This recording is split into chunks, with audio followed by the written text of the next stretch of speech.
ইনজুরির কারণে পাওলা দিবালা বাদ পড়েছে আর্জেন্টিনার স্কোয়াড থেকে। সামনের দুটি ম্যাচে তাকে পাচ্ছে না স্কালোনি।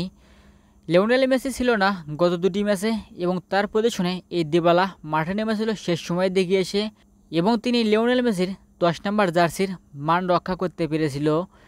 দিবালাকে আপনি লিওনেল মেসির সেরা রিপ্লেসমেন্ট ভাবতেই পারেন, শুধু আপনিই নয় ফুটবল বিশেষজ্ঞরাও লিওনেল মেসির সেরা রিপ্লেসমেন্ট হিসেবে এই দিবালাকে দেখেন।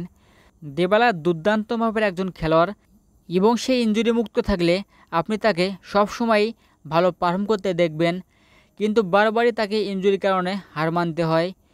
ইনজুরিতেই নষ্ট হচ্ছে এই দিবালার কেরিয়ারটা। ইনজুরি নামক এই শব্দটা পাওলা দিবালার জীবনের সঙ্গে একেবারে একজাস্ট। এই ইনজুরি নামক শব্দটা তাকে যেন ছাড়তে চায় না। সামনের দুটি ম্যাচে তাকে আর পাচ্ছে না স্কালোনি। এইভাবে দিবালা কতবার যে আর্জেন্টিনার স্কোয়াড থেকে শেষ সময় এসে বাদ পড়েছে তার যেন হিসেবই নেই। অনেকবারই বাদ পড়েছে শেষ সময়ের দিকে এসে। শুধু ইনজুরির কারণে তিনি বাদ পড়ে এমনটা কিন্তু নয়। গত কোপা আমেরিকাতে পাওলা দিবালা শুধুমাত্র দলের কম্বিনেশনের জন্য ডাক পাননি, তখন তিনি ফিট ছিলেন, কিন্তু দলের কম্বিনেশনটা ঠিক থাকবে না তাকে নিলে, এমনটা স্কালোনি বলেছিল এবং তার মতে এই কারণেই বাদ পড়েছে পাওলা দিবালা।